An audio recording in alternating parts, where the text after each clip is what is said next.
is just the start.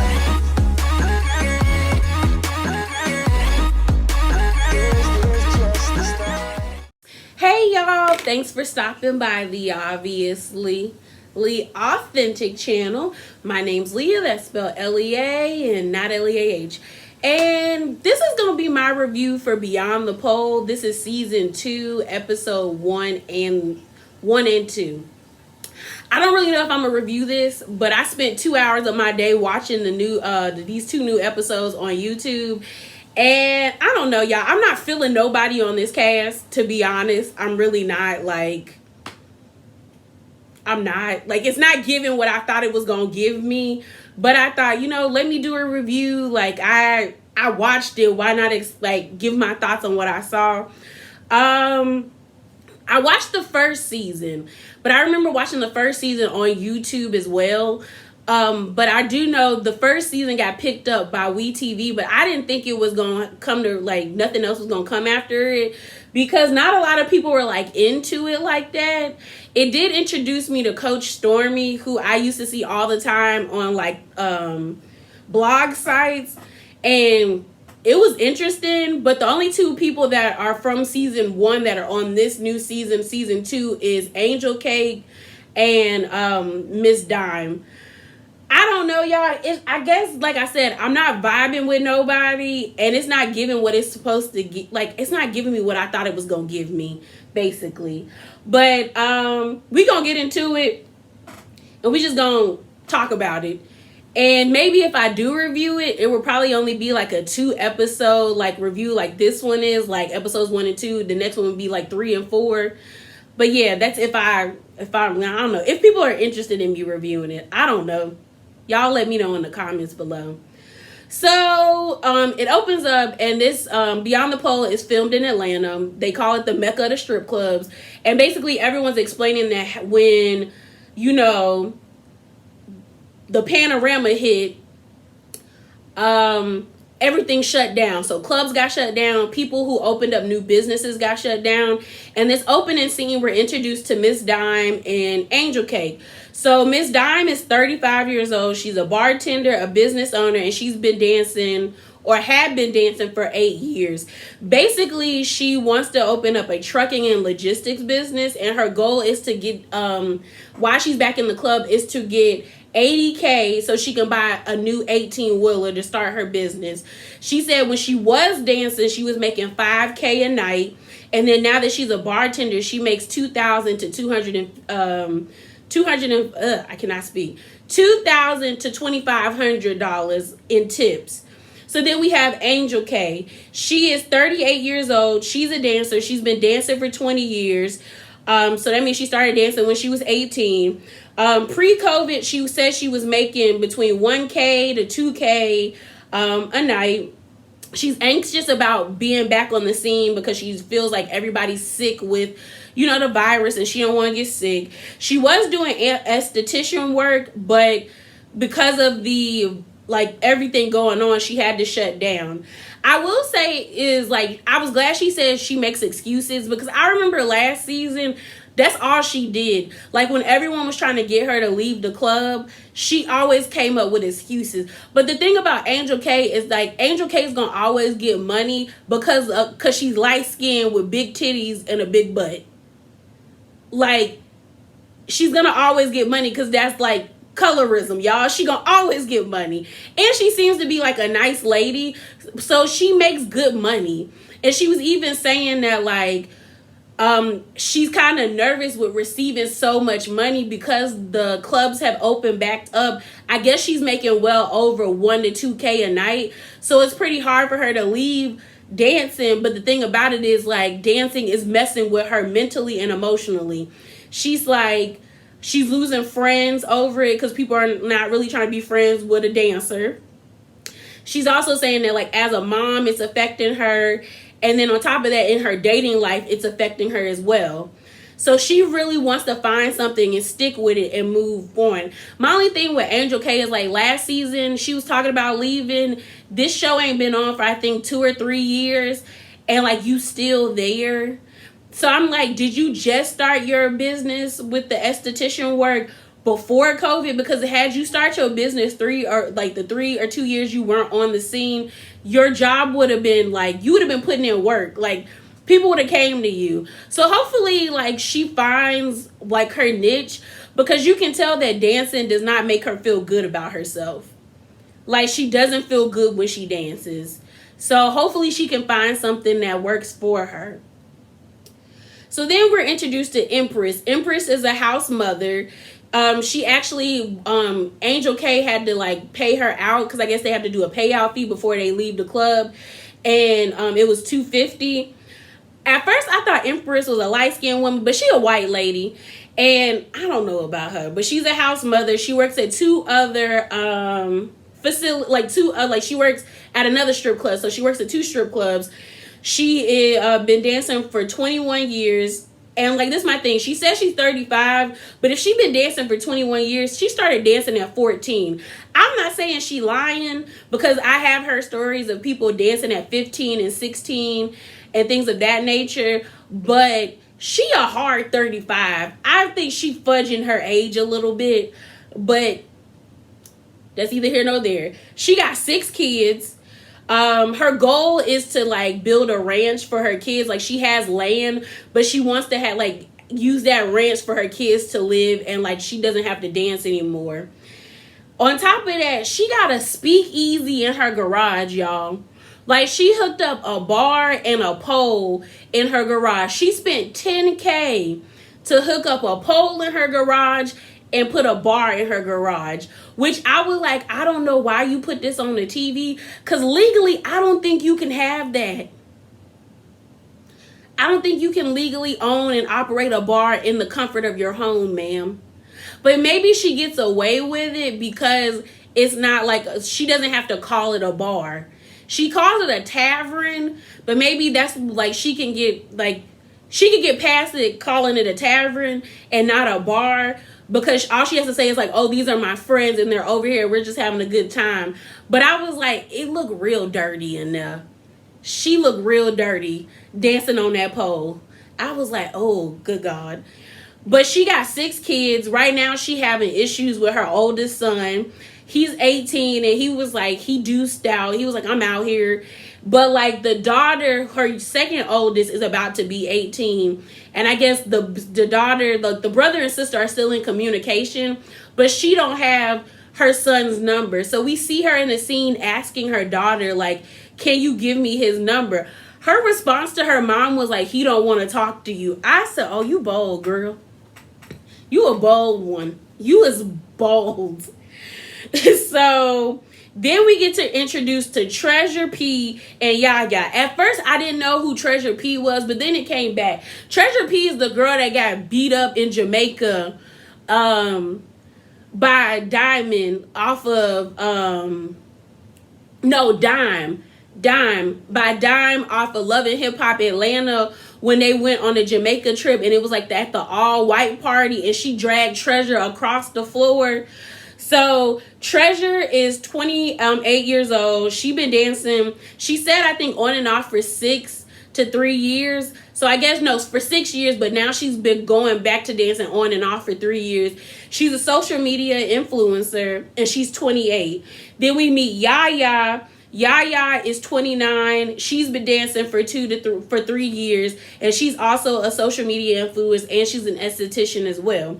So they sit down and they talking, and basically we end up finding out that Yaya got beef with Lyric. I mean, we haven't been introduced to Lyric, but Yaya said it was an investment deal gone bad. When Lyric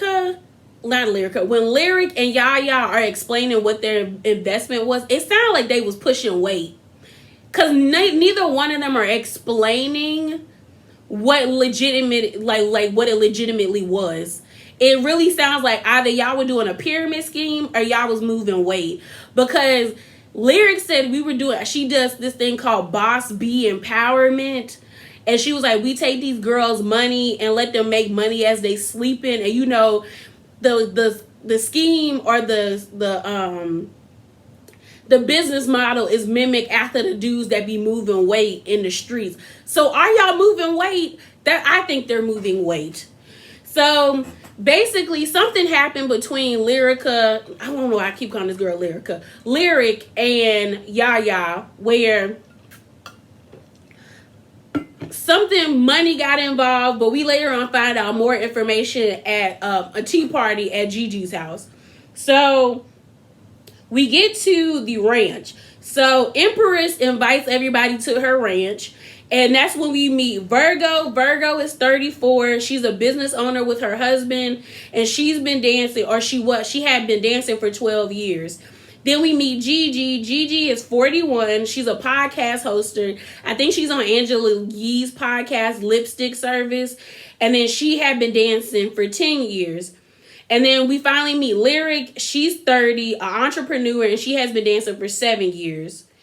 So basically, we find out that Lyric has been dancing on and off for 3 years, even though on and off for 3 years. She just had a baby. And I guess I think she has this business called Boss B Empowerment. Lyric brings her friend Milk Marie, who's 31, a business owner, a video vixen, and she's been dancing or had been dancing for 5 years. She was Rich Homie Quan made a song about her. So she hasn't been back to the strip club because she became a video vixen and became really popular. She basically has a swimwear line, and she also sells lashes. So off rip, Lyric says she don't like Dime because Dime is not there.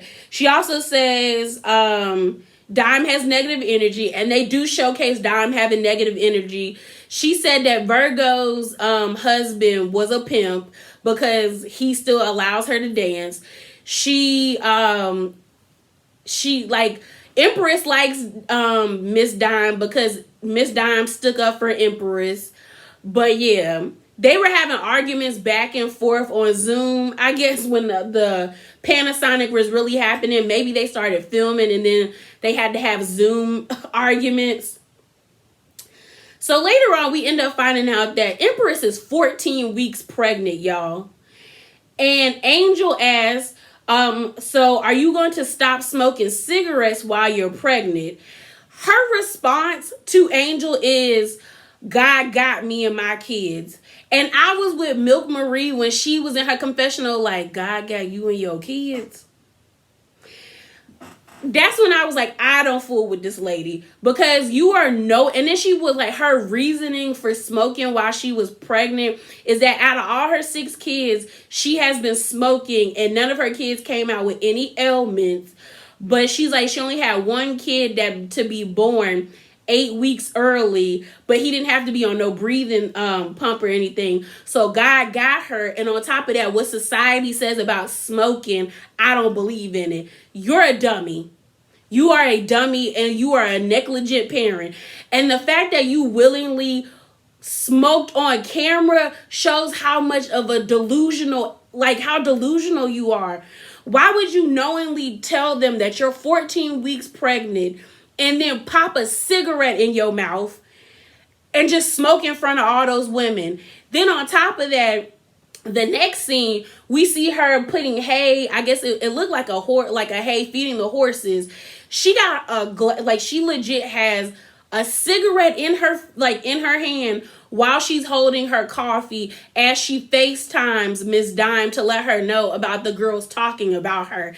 And then you can fully see a baby bump. So I'm like, you're willfully endangering yourself and your child. You don't care about them. As much as she says she cares about her family, she genuinely does not care about her kids, because there is no way that you are willingly pregnant and you pregnant and you're just gonna smoke cigarettes that have rat poison in them. They have tar that they put on the streets in it. It's so much toxic chemicals in cigarettes that is messed up. Maybe that's why your kids don't like you, because they know you don't have any regard for their lives, because you just willfully admitted you smoked throughout all your 6 pregnancies, dummy. So that just annoyed me. I was just and then the thing is, like, she don't want to tell nobody who her baby daddy is. But I guess I just was so flabbergasted that she legit was smoking on camera. It's one thing to admit that you smoke while you're pregnant, but it's another thing to like physically show proof of you smoking. And she did it throughout the first episode like it was nothing. She smoked at the barbecue. Then she smoked again when she was on the phone FaceTime and Dime. Then she smoked again at the what's it called? What is it called? At the tea party. And I'm like, you're a dummy, because if anybody wanted to like go against you, all they would have to do is show CPS that you be out here smoking and you're pregnant and you're willfully doing it. So then we move over to Gigi's tea party. It was cute. I thought her setup was really nice. Basically, everybody was offended by Empress smoking and being pregnant. Then Empress and Lyric leaves once Yaya comes because Gigi invites her.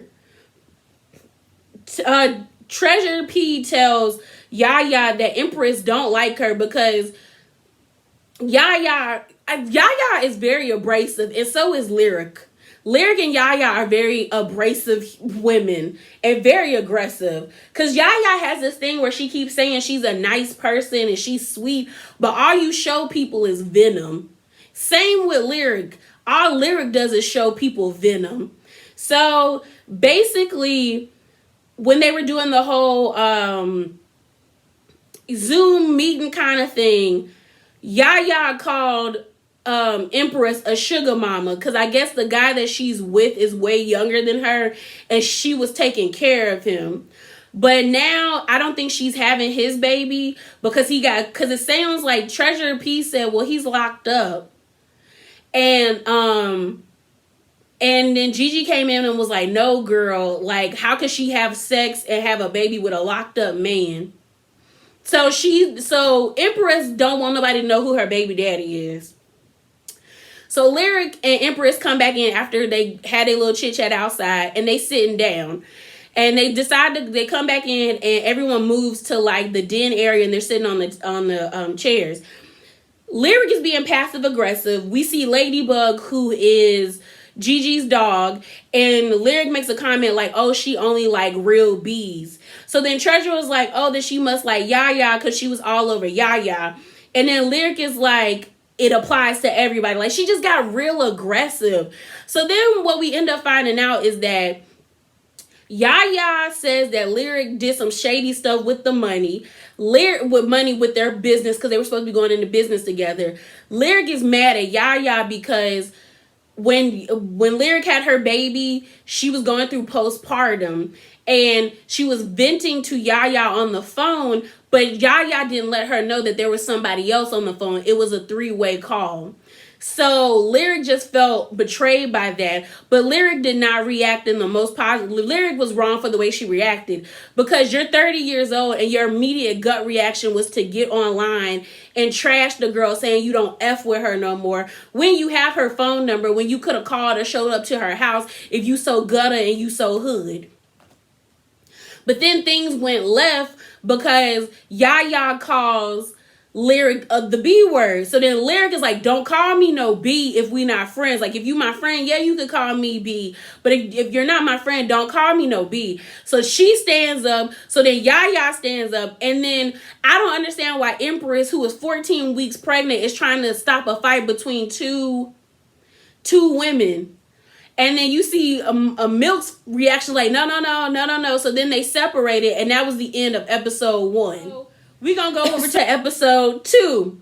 So then episode 2 kicks off where it left off, where they're fighting. Yaya gets upset. Gigi takes Yaya to the bathroom. She's crying. She keeps saying, like, y'all be letting her disrespect me. Which I understand, because Lyric keeps calling her a little girl when it's like you are trying to son her when you're 30 and Yaya is 29.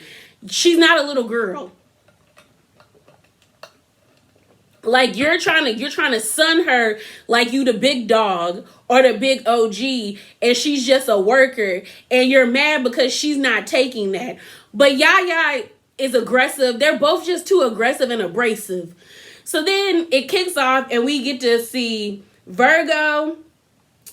It was Virgo, Treasure P, Gigi, Milk Maria, and Lyric meet up at like some little spot to just talk. So that's when we found out that Virgo was actually in P Valley, and I love P Valley. But she might get speaking roles because the creator has said that they're gonna start giving the girls who are in the dancers at the strip club in P Valley more speaking roles. So she really wants to take her acting seriously.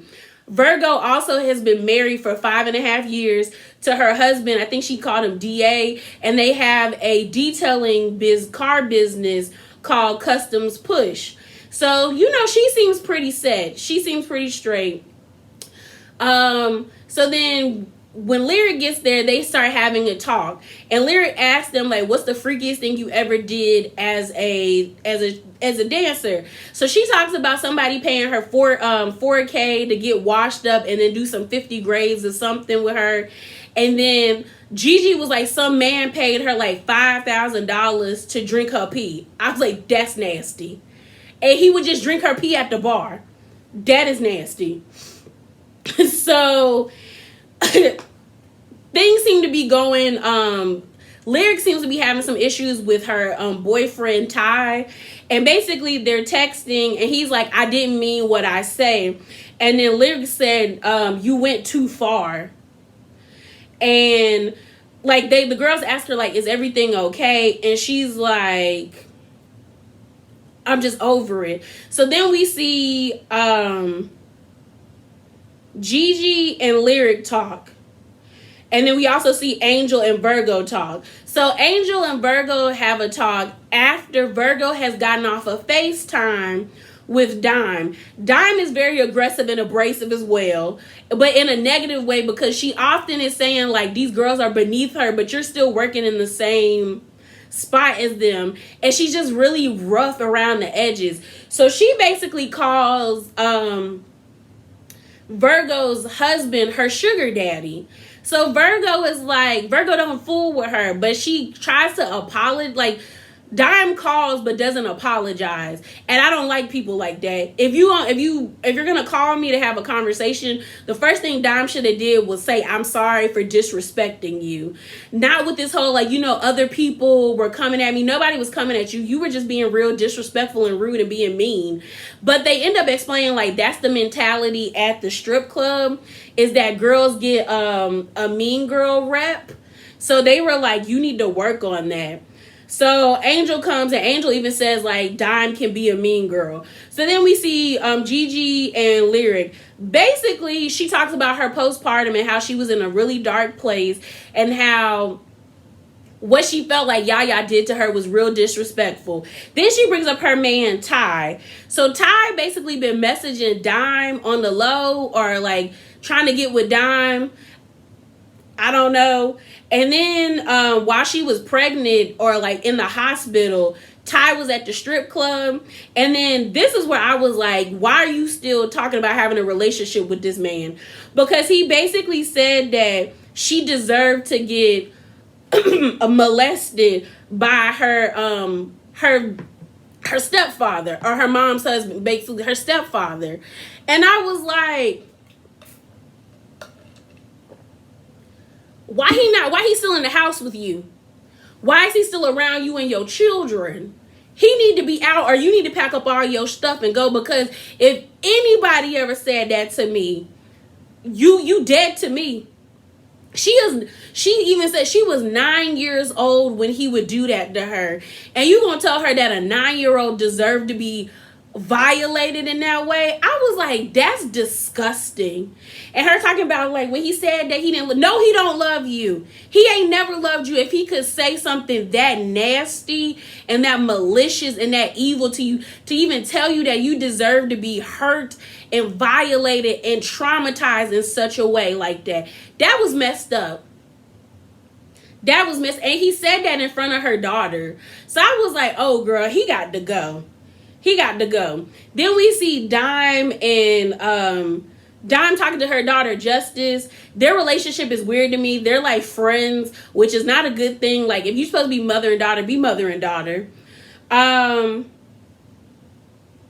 And then we see this part, I kind of made me endearing to Dime when she spoke with Tawanda and Tristan, who are her mentors who work in the trucking and logistics business. I guess the trucking and logistics business is a male-dominated field, but it's a wealthy, I think one of the ladies said it's an $8 billion business. But they basically told her that stop running back to the club when things get hard. Like, this isn't going to be like an easy thing, but it can change your life if you do it correctly. I will give Dime credit. She has been branding her company. Like, we constantly, like when she was on FaceTime with Empress, she had, what's it called? She had her logo in the back. When she was meeting with the ladies, she had the logo on her shirt. So she's really branding her business. Like, she even had like her notebook with the information on it. But they told her, like, you have to commit to this and not waste our time. So hopefully, like, she can get it together. Oh, and then we have Yaya versus Lyric. So Yaya and Lyric meet up. It goes south because, like I said, Lyric be trying to punk Yaya. And Yaya is not the one to be punked. But Yaya is ignorant AF because she was like, I don't have kids, so I don't know nothing about postpartum. You could Google it. I don't have kids, and I know what postpartum is. But they were talking, and then, like, I guess Lyric is trying to explain to Yaya why she was so hurt and why she was in such a bad place and why it hurt her that she would do that messy three-way call mess with her. And she called Yaya Yada, and then Yaya called Lyric Net. And I guess that is the name that her stepfather would call her when he was abusing her. And that set Lyric off, which is understandable. And then Yaya got set off because Yaya was like, and because Nat was like, not Nat, Lyric was like, you know what that means to me. You know that I buried that name with, like, that girl right there is dead because I buried that. And Yaya was like, well, you call me Yada.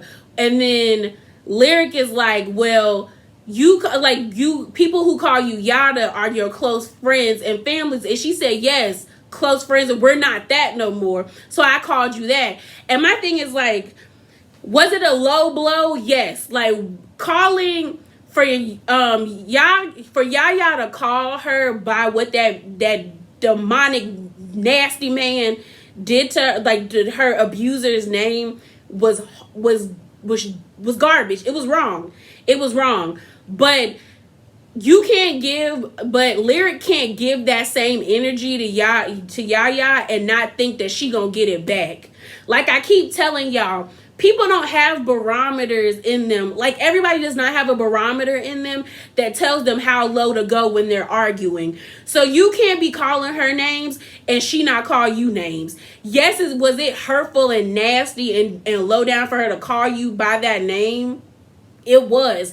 But you shouldn't have called her Yada if you know y'all not friends no more and you dogged her out that way. So then they get really heated. It looked like they about to throw hands. So then Yada gets angry and she ready. So Lyric is ready. And basically, like, Yaya is like, stop disrespecting me. And Lyric does disrespect her. Lyric is constantly calling her a little girl, telling her to settle. Like, basically, she sons her. And I also think that Yada feels like, stop bringing up your issues because we all got issues. And she was like, and that's why they called the episode A Broken Toy, or We're All Broken Toys, because Yaya's like, you're not the only one that's been through trauma. So, and I guess she's saying that, like, Lyric makes it seem like her trauma is the only trauma that's valid. So I was just like, yeah, I don't know, y'all. I really don't know. Like, this show is a hit or miss for me. I might continue. I might not continue reviewing. But yeah, since I wasted 2 hours today listening and watching this today, I decided to talk about it. I would like to know your thoughts below if you've actually watched the series or you watched the episodes, and let me know what you feeling. But yeah, remember to be bravely authentic, and I'm out, y'all. Deuces.